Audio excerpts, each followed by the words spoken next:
Hello everybody and welcome to this shoe review. Now I'll be unveiling this pair of shoes very shortly. If you follow me on socials, you'll probably know exactly what shoes these are. But straight off the bat, let me tell you this. These are the best shoes I have ever worn, right? Best. Now before we unveil these, please make sure you subscribe to the channel. If you're into cycling, if you're into cycling news, if you're into cycling reviews, make sure you hit that subscribe button so you know when we go live with our videos.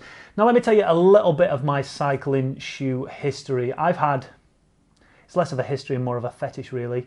I think I counted around 20 pairs of shoes throughout my whole cycling career, starting with a pair of second-hand Cities way back in 2008 or 9, something like that. And I've literally tried, not all brands, but I've tried a lot of brands, from Specialized, I've tried North Wave, I've tried various pair of Bonts. I've had probably 3 or 4 pairs of Bonts throughout my career. I've also had Quark shoes, the less said about them, the better. And most recently, I've had a pair of Velo Kicks, and I've got to say that these ones right here, these are the best ones. In fact, I stand by these so much that I put these above my custom-made Rocket 7 shoes that I had made back in 2014. These are custom-made, built specifically for my feet, and I rate these shoes over these. But these shoes right here, as you might know, are the Bont Vapor S. There's 2 types of Bont Vapors. We've got the standard Bont Vapor, which is a slightly more relaxed shoe compared to this, which is the Vapor S. The S stands for Sprint. And if you know me, you know I like to sprint.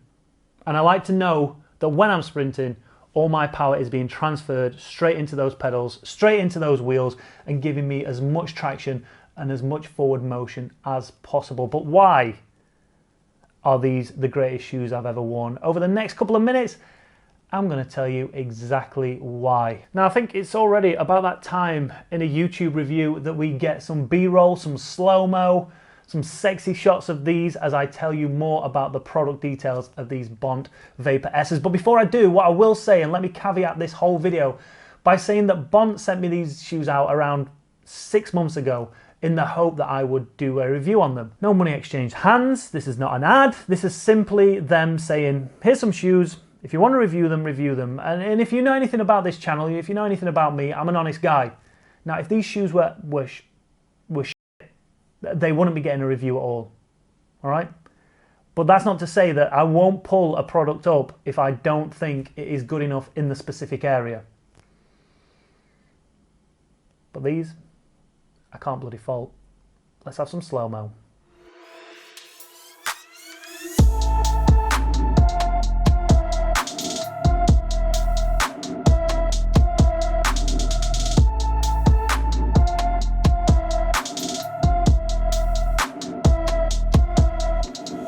So this shoe, the Vapor S, uses a unidirectional carbon monocoque chassis.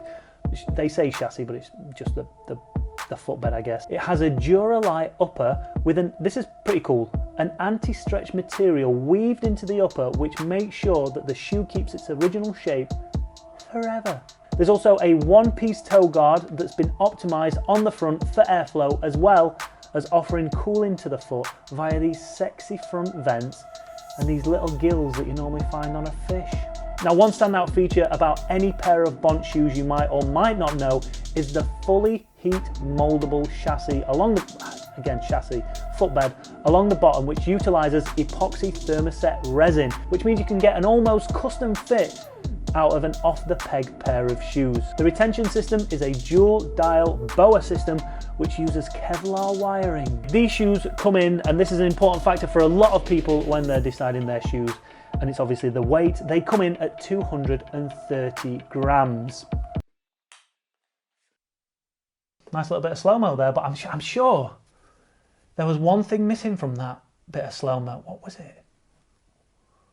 The shoe, the rain splashing, the beautiful colour, the sprinting shot. Remember the sprint into shot?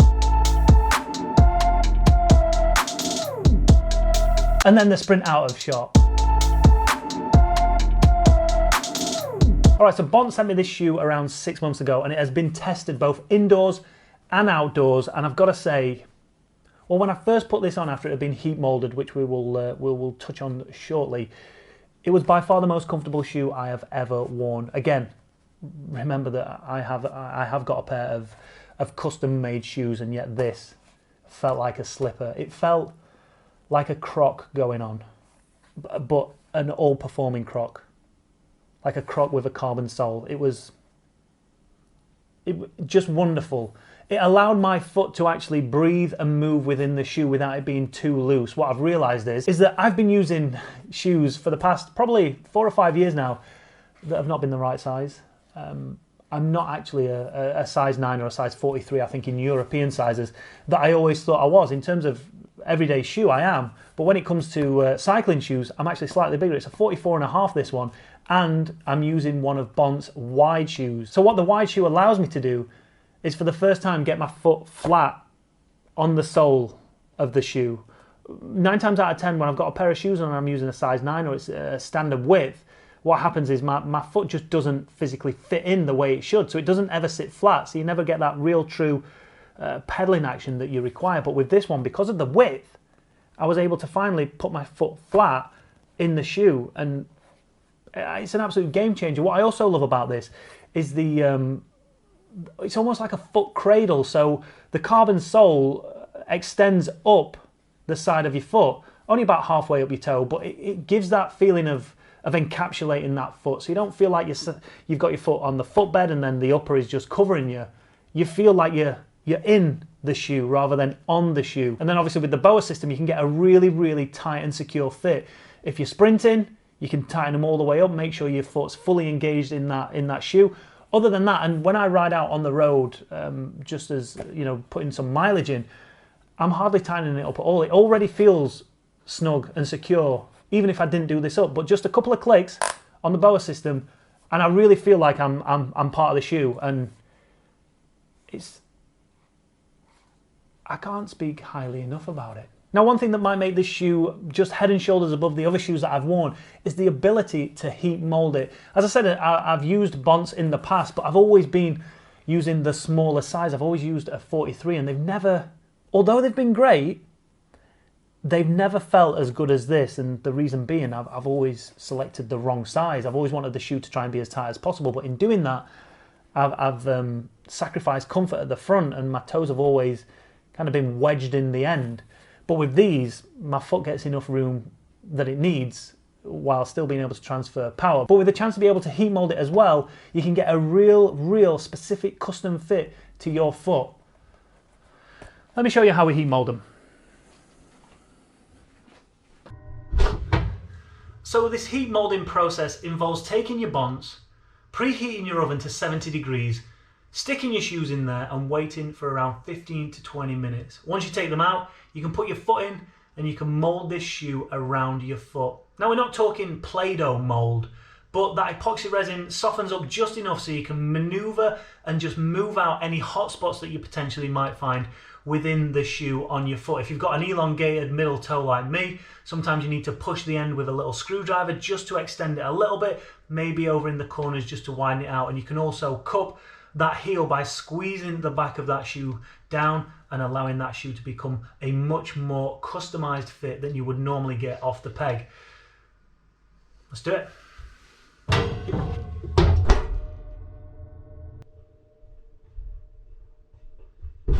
All right, one pair of slippers, ready to go.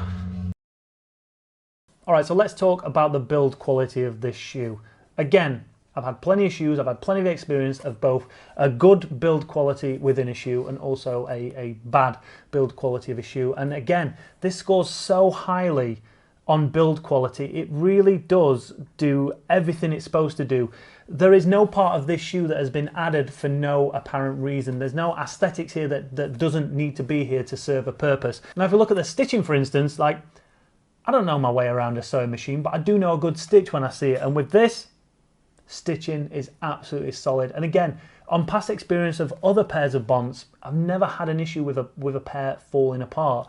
I've just moved on and upgraded to a different pair. So build quality is amazing. The BOA system on this, I've used various different variations of this. And I've got to say that this is the most secure and rigid feeling BOA system I have ever used. It's nice and simple. It doesn't, what you often find is, especially with ones that I've used in the past, once you've been out in the rain and once you've been out in the wet and there's a bit of grit in there, it can start to become really, really stiff, getting it in and out and actually tightening it up. But with these, absolutely no issue whatsoever. I mean, it's easier when your foot's in the shoe trying to stop it moving, but BOA system, mint. Stitching, mint. The aesthetics, we've got bobbling here. Looks similar to a golf ball. That's for aerodynamics. They've thought about everything. They've thought about this toe cup here at the front. That's optimized for aerodynamics when there's no fluff on it. And what I do love about this is the vents. Now, I was under the impression that these vents, although you can clearly see that they go through to the foot, I thought they were so small that you wouldn't actually be able to feel any benefit. But it wasn't until a couple of weeks ago that I went out on a road ride with some toe covers over, and then I got really, really hot. It ended up being quite a hot day. Took the toe covers off, and all of a sudden, the breeze that you felt through cooling your foot down was exceptional. Now, obviously, during the winter, they're not going to be great. You need to get some overshoes over them because you're going to get cold, you're going to get wet relatively easily. These shoes are not built for wet weather riding or winter riding. These are specifically built for racing. Now, even though I've just said that these are specifically built for racing and specifically built for sprinting, that doesn't mean that this is compromised on comfort at all. I use this in everyday riding. Whether I'm going on a big long 100-kilometer ride, a big-ish 80-mile ride, or even just doing a race on the indoor trainer, this is my go-to shoe because not only is it stiff as anything, and I know I can get that power transfer that I need, but like I've said before, I think I've said it probably 100 times now in this video, it is the comfiest shoe I've ever worn. Even though this shoe's built for performance, there is no compromise on comfort. I dare anybody to try and test this out and not think that it is one of the most comfortable shoes that they have ever worn. Now, a review isn't a review without at least saying one bad thing about a product. You have to say one bad thing about it to make it feel like an unbiased review. Now, this review is completely biased because I am such a massive fanboy of Bond and I love this shoe. However, let's talk about the price. Now, when I reached out to Bond to ask for the retail price, was pretty steep. When you go online and you look for Bonds, you can usually find them, especially this type of shoe, anywhere between £250 to £300. Now, when I broke that down, thinking about the last pair of Bonds that I owned, even though I didn't pay for them because I got them through the team, you could pick them up for around £250. I had them for 10 years. I could still ride in them now. They're a bit knackered, and I've crashed in them a few times, but they're still good to go. And the majority of people out there would probably still be more than happy to ride around in them, especially if you didn't get a free pair. But that equates to around £25 per year of use. Now, the retail price over on their website is £424.99, which, as a Yorkshireman, it's a lot of money. Like, I think anywhere over £300 for a pair of shoes, for someone who's not specifically looking for performance gains and they're just using it as an everyday cycling shoe, is a lot of money. Now, if you've got that amount of money, it's all relative.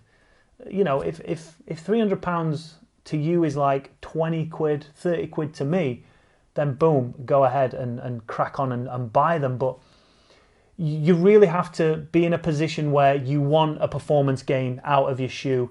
You want to be wearing the best shoe possible. Now, all that being said, I spent £9 grand for my Rocket 7s. But again, that was good value because at the time I thought I couldn't get a better shoe than that. I was getting a custom fit shoe. So £424 when you compare it to £1,000, actually, it's really good money, especially when you know just how good this shoe is. But let me know your thoughts on that retail price, and obviously, like I said, you can go online and you can get them a hell of a lot cheaper than that. I think you can potentially get them cheaper from Bont themselves from that, but that is the RRP on the Vapor S. It's yeah, it's definitely a con rather than a pro for me, but a lot of R&D has gone into it, a lot of work has gone into this shoe to make sure it is head and shoulders above the rest, and unfortunately premium comes at a cost, and that cost is £424.99 retail. Let me know down in the comments below, what is your maximum amount of money that you would spend on a pair of shoes?